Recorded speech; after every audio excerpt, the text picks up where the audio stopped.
Hello mga bishi! Eto na nga ang aking pinakahihintay. Namunga na ulit yung mangga na palagi kong ina-upload, yung sobrang laking mangga.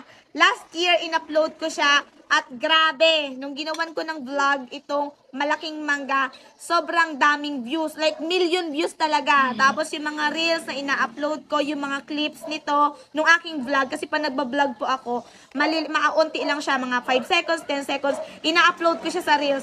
Meron po doon mga 11 million views, 11.8 million views, million views talaga. Kaya, sobrang pasasalamat ko sa sobrang laking mangga na to. Pero syempre, hindi ito magiging ganito kalaki. Hindi ako magkakaroon ng ganitong ma-feature na vlogs. Kung hindi dahil kay Kuya Boyet. Shout out kay Kuya Boyet Alcantara. Dahil siya ang nagmamay-ari nitong malaking mangga. Buti na lang talaga, palagi niya akong pinapayagan mag-vlog doon. At eto nga, binigyan pa niya ako ng isang piraso. At sobrang laki talaga niya mga bishi.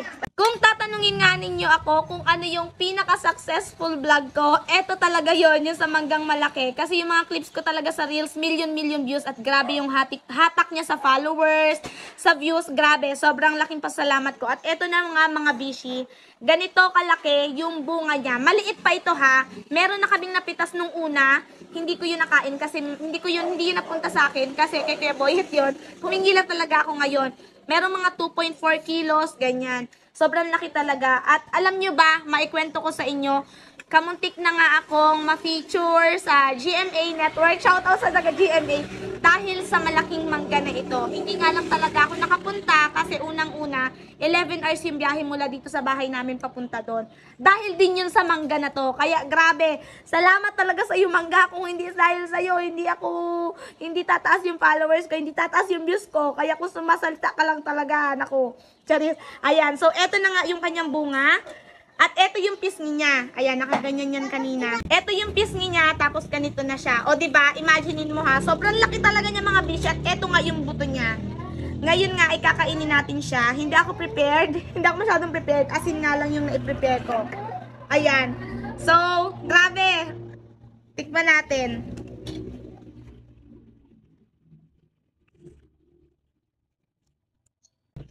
Sarap niya.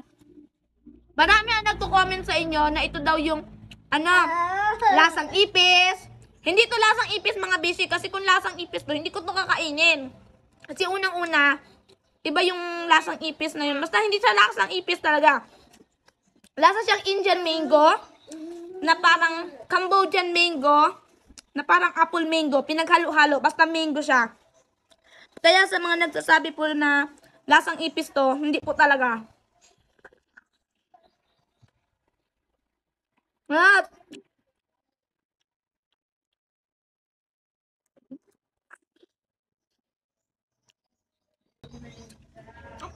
ang isang tao, hindi kayang ubusin ito. Kasi busog ka na talaga. May tinok talaga. Grabe ang sarap mga bishi.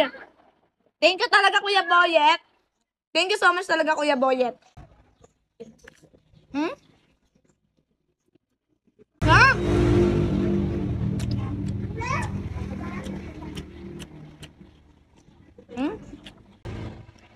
Masarap sana ito kung mayroong alamang.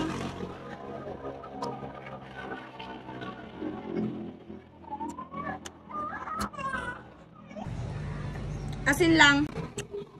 Alam nyo, kahit ako mismo, nananawa din talaga mag-upload ng mangga. Pero hindi talaga ako tumitigil. Alam nyo ba kung bakit? Kasi grabe, pag-upload ko talaga ng mga mangga, nung clips ng mangga, ang tataas talaga ng views. Hindi din talaga ako makapaniwala. Kaya, kung palagi man tumadaan sa feed nyo, yung malaking mangga ko, hayaan nyo na. Panoorin nyo na lang. Kasi grabe talaga humatak to ng views saka followers. Dahil din sa mangga na to, doon ko nakuha yung niche ko.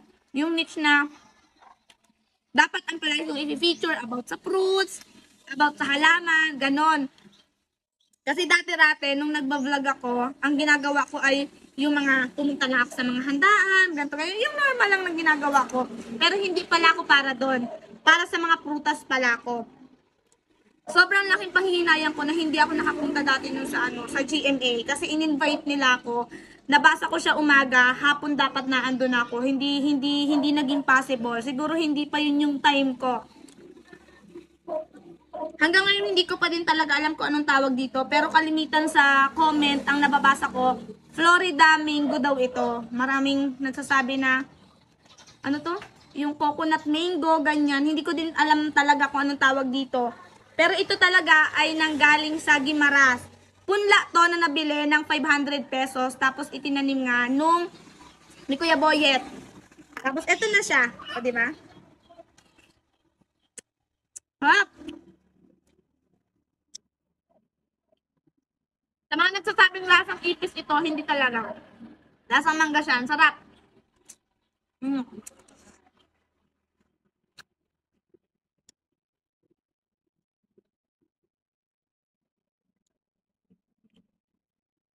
Kaya mga busy, maraming salamat po dahil patuloy niyo akong sinusuportahan.